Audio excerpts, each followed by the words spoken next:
بسم الله الرحمن الرحيم. الحمد لله رب العالمين، وصلى الله وسلم وبارك على عبده ورسوله الأمين نبينا محمد وعلى آله وصحبه أجمعين. السلام عليكم ورحمة الله وبركاته, and welcome to our first workshop on Umdatul Ahkaam, a book that has the title of Umdatul Ahkaam. And Ahkam is the plural of Hukum, which is the ruling, the verdict. And that is why people ask, what is the Hukum on touching an impurity?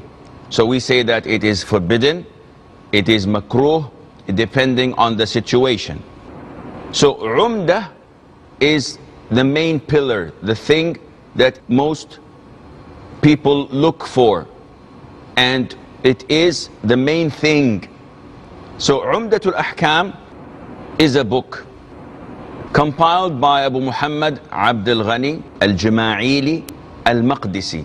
Sometimes they call him Ibn Qudam al-Maqdisi, and this causes a confusion because there are a number of scholars, great scholars, with the name of Ibn Qudam al-Maqdisi, and that is why they sometimes confuse this scholar with the compiler of the book known as Al-Mughni, which is one of the greatest and largest and most informative books of fiqh, especially on comparative fiqh, though the compiler or though the author was following the Hanbali madhab, and both were Hanbalis. Nevertheless, Umdatul Ahkam has great value. And why is that? First of all, it's 400 plus hadith. And what does that mean? It means that it is purely hadith. It is purely the sunnah of the Prophet ﷺ. And this makes it far easier for us to relate to the hukum, to the ruling, to the verdict. I don't have to say this was backed by Imam so-and-so or Imam so-and-so. I'm taking it from the source, from the Quran and from the Sunnah. And that is why the easiest way to give fatwa is to quote a Quranic verse or a hadith. You don't dispute. Some people ask me, what's the ruling on a woman traveling without a mahram? I don't have to say scholar so-and-so and scholar so-and-so said. All what I have to do is, it is reported in the Sahih that the Prophet said, ﷺ, it is not lawful for a woman who believes in Allah and the Day of Judgment to travel without a mahram. That the person asking the question says, yes, but Sheikh, so-and-so says so-and-so. I have no comment. I'm telling you, this is what the Prophet said, ﷺ. Are you looking for someone else? Therefore, this hadith gives you power because it directs you, and it directs your thinking into what or how you should address questions regarding halal and haram, which means that this book is in the field of fiqh, and fiqh is jurisprudence. So it tells us the rulings, halal, haram, permissible, prohibited, how to do forms of worship, how to have different acts of transactions. This is fiqh. It does not deal with aqeedah. So it does not deal with tawheed. It does not deal with the hell and paradise.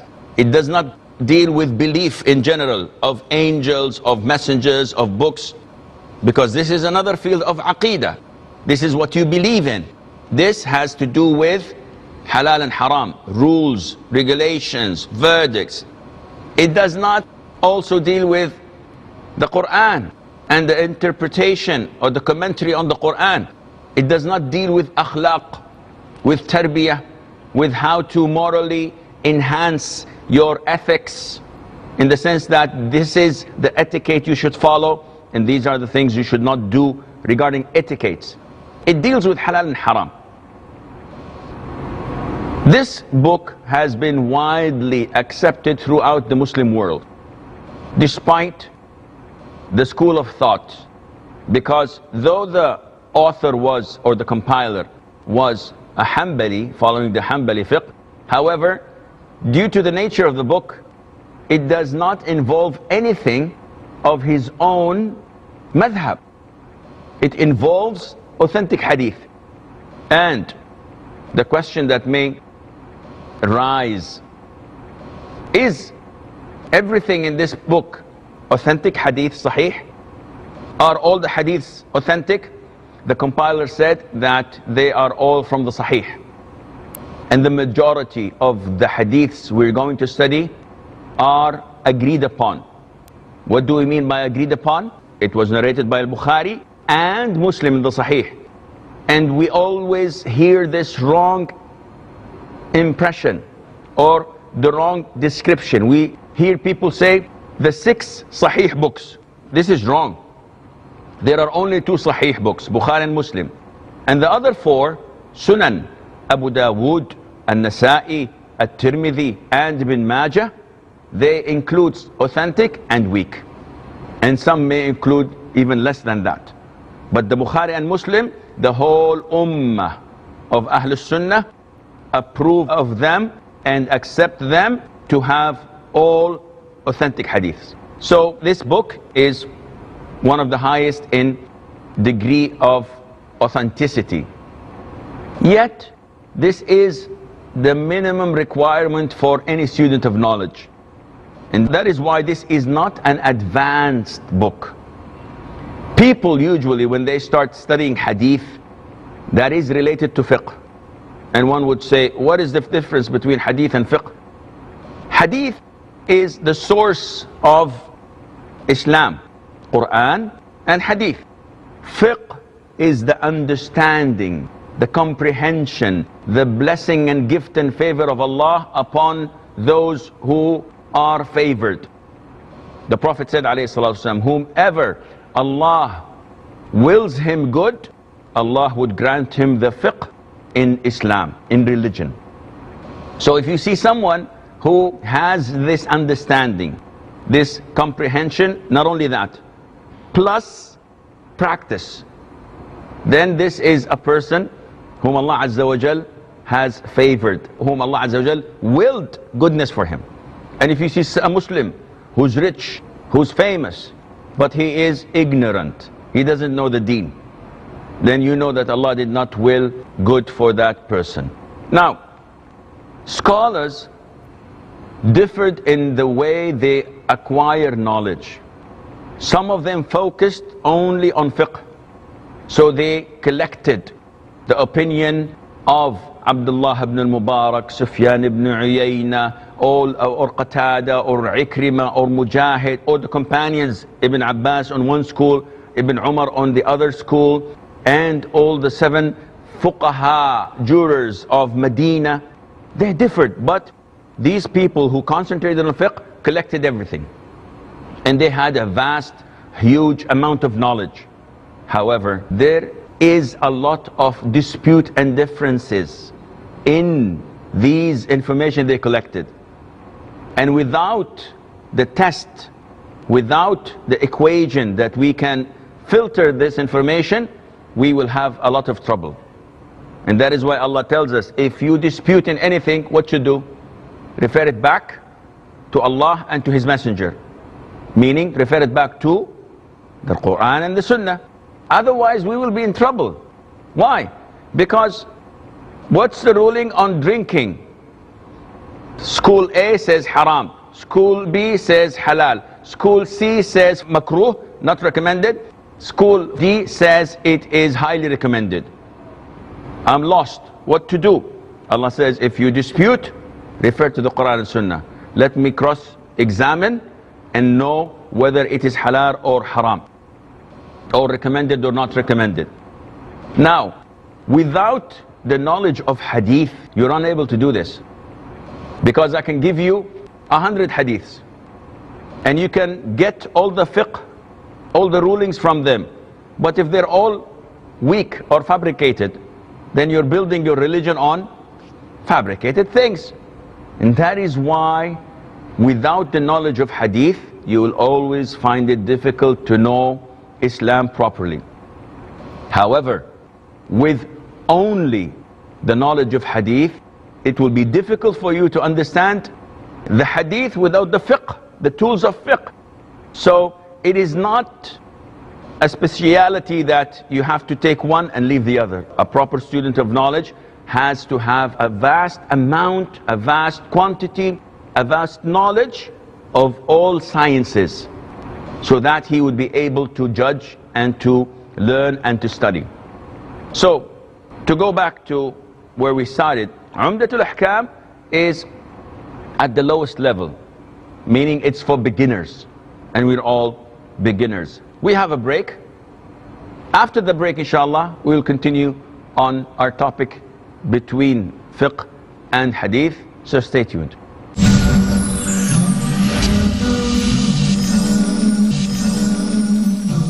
Assalamu alaikum and welcome back. So, if you want to study fiqh alone, pure, you go to the Hanbali school of thought, the Shafi'i, the Hanafi, the Maliki, and select one of the summarized books of fiqh. It tells you water is divided into 3 parts: tahur, tahir, najis, and they move on without mentioning to you where did they get this from, what's the evidence behind it. They only tell you that this is halal, haram, and move on. But this is not the right way of studying fiqh. Though it is one part. For a beginner, it's good that he goes through one school of thought, summarized book. Now, for those like you and me, who are interested only in the things that please Allah. Okay, this book of fiqh does not please Allah. It might be, it might not. Because I don't know if this is what Allah Azza wa Jal revealed or not. I don't know if this is what the Prophet ﷺ taught or not. I believe that 80% of it is authentic, it's right. But 20% may not be based on authentic evidence. So they follow another school of thought, and that is the school of thought of hadith. And this school of thought, definitely all the scholars, the great scholars, they are followers of a particular madhab. But they do not let their madhab come first. They let the Quran and Sunnah come first, following it through the guidelines of their madhab. And this hadith or this book is an illustration. If you open the book, you'll find that it's 420 plus hadiths. And it's all based under chapters. What do you mean by chapters? Fiqh is based under chapters. Hadith usually is based under either chapters of fiqh or narrators. So like the books of Musnadul Imam Ahmad, it's divided into narrators. So you have the Musnad of Abu Bakr, the Musnad of Umar, all the hadiths that Umar narrated, it's in one chapter. Then he moves to Abu Hurairah, then you have Aisha, you have Anas. So regardless whether it's on fiqhi subjects or not, no. But this is what he narrated, may Allah be pleased with him, the companion. In the books of fiqh based on hadith, no. They all begin with purity. They all begin with water, the types of water, utensils, because this is what you carry water in, and then they move into the second pillar of Islam, which is salat, prayer. So why did they start with water? Why did they start with utensils? Why did they start with water, skins, types of skins? Because at the time the water containers were made of what? Skin. So what kind of skin is permissible for me to put water? And what is the use of that? Because this is related to the second pillar. The first pillar deals with aqeedah. It's not our topic. Al-kalima, the kalima, deals with the books of aqeedah. Here we focus on fiqh. So we begin with tahara. And this includes menses of women, menstruation. And this includes wudu, includes ghusl, includes purifying your clothes, your body, after answering the call of nature. How do you purify yourself?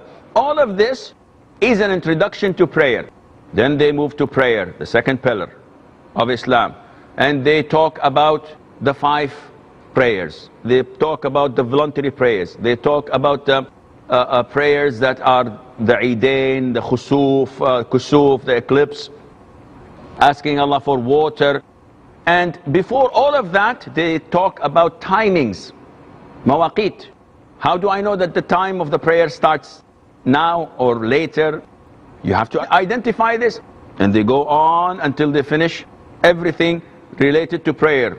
How to pray it, prayer in congregation, forgetfulness, sujood, prostration, and a lot of things. Then they move to the third, fourth, and fifth pillars of Islam regarding fasting, zakat, and hajj. After we finish, which is the most important thing for us to learn. Why? Because Allah created us to do what? To do what? To worship Him. وَمَا خَلَقْتُ الْجِنَّ وَالْإِنسِ إِلَّا لِيَعْبُدُونَ. I have not, Allah says, created the jinn and the humans except to worship me. This is His command. Some may worship Him, some may not. Those who worship Him will go to paradise, those whom refuse will go to hell. So the book that deals with the 5 pillars of Islam is called the book of ibadat. Not that anything else is not part of worshipping Allah, but they're calling the forms of worship, the pillars of Islam, to be forms of worship. And then they move on to the book of transactions, al-mu'amalat. These are the categorization of fiqh books. And they start usually with buyur, sales. What is permissible for you to sell? What is not permissible for you to sell? What is haram to deal with, such as riba, such as najash, and we will go to all of this inshallah. To sell blindly, to buy without naming the price, anything that has disputes. Why? They said because if you prayed and learned how to worship Allah, you need to eat. And you cannot eat without buying. So they talk a lot about transactions, how to deal with others, how to sell in gold and silver, what is riba, what is interest, what are the types of forbidden forms of buying and selling. And then after that, some of them move and talk about food. Because we have food, we know how to buy food, what to do. I'd like to know the foods, and this means the types of slaughtering, the types of haram food, the types of things that I can consume and things I cannot. And then after a person has prayed and learned his deen and bought something and filled his stomach with, what would he think usually about? Marriage. So they talk about marriage, how to propose, how to get married, how to get divorced. After you get divorced, how to have iddah, the waiting period. And they move on and on and on, and usually these things lead to fights, disputes. So they talk about chapters dealing with blood, talking about injuries, talking about murders, prescribed punishment in Islam. So everything is connected. Now, Islam is huge, but it is simple. Because it's from Allah, because it's from our Creator, it is extremely simple. And as we, inshallah, will go through this great book, you will find that it is extremely simple for all of us to learn. However, this is, as I've said, for the beginners. So if you master this book, you're entitled, inshallah, to go to stage 2. And usually, scholars say that stage 2 is the book of Bulugh al-Maram, which was compiled by Al-Hafidh ibn Hajar al-Asqalani. May Allah have mercy on his soul. See, the beauty of hadith and the beauty of fiqh and the beauty of knowledge to students of knowledge is that the more knowledgeable they are, the more appreciative they are to the other schools of thought and respectful they are to the other scholars. We have a few minutes left, so we open the floor for any question related to the topic, inshallah, or a little bit off the topic is no problem. If I have the answer, I will answer it, inshallah. If I don't, I'll simply say Allahu A'lam. So who would like to go for the first question. Yes, brother. Sheikh, you mentioned that those ahadith that which deal with halal and haram, that is the jurisprudence, does not include the adab. So, is that the case that the adab, the manners, does not include the halal and the haram adab? Well, the halal and haram adabs definitely have to be mentioned there. For example, one would say, eating with my left hand or drinking with my left hand. What's the ruling on that? It's halal or haram. The majority say it is makruh. And the most authentic opinion, it is forbidden. So, by etiquette, we meant to say that when entering a house, how many times should you ask for permission? 3 times. The sunnah is to say, Assalamu alaikum, adkhul, may I come? 3 times, nobody answers, you leave. So these are part of the etiquettes that usually the books of fiqh, especially these summarized versions, do not mention. It is mentioned in the widely expanded books. Why? Because it comes through this process and they collect anything that deals with these things, even makruh or mustahab. And Allah knows best. Yes, brother. Assalamu alaikum, Sheikh. Assalamu Sheikh, as you said that we should respect the scholars who have difference of opinion, but how to deal with those people who say that even after we show them a hadith, they say, no, our school of thought says this, our school of thought says that. So how do you deal with those people? Well, it depends on their ability. And we always have to judge people in accordance to their ability, not to ours. So if I go to someone who is unable to walk for 10 meters without resting, it is unfair for me to ask him to jog for a kilometer. His ability does not take him. It's wrong for me to go to someone whose job description does not have or does not include solving problems. And I tell him, I have a problem, do this, do that, something that's complicated. These people you're talking about usually have a limitation. They say, and they believe, I only follow my school of thought because if I go a little bit higher, I'm confused and I may reject Islam. A'udhu billah. Why? He says, listen, there's so many differences. I'm unable to know. You have to look at the ability. Yes, if this individual whom I'm telling him, the hadith is authentic, and he says, I agree. I know Sahih al-Bukhari is authentic, but I don't want to follow it. I want to follow my madhab or my imam. This person is ignorant. Pray for him and don't waste your time with him. But if someone is unable to distinguish what's right and wrong, so always remind him, try to bring him to the authentic platform of Quran and Sunnah and tell him, okay, if you don't know, this is what Allah said in the Quran, and if you dispute in anything, return it back to Quran and to the Sunnah. If he agrees and complies, alhamdulillah, by time he will. I'm afraid that this is all the time we have. Until we meet next time, fi amanillah. Wassalamu alaikum wa rahmatullahi wa barakatuh.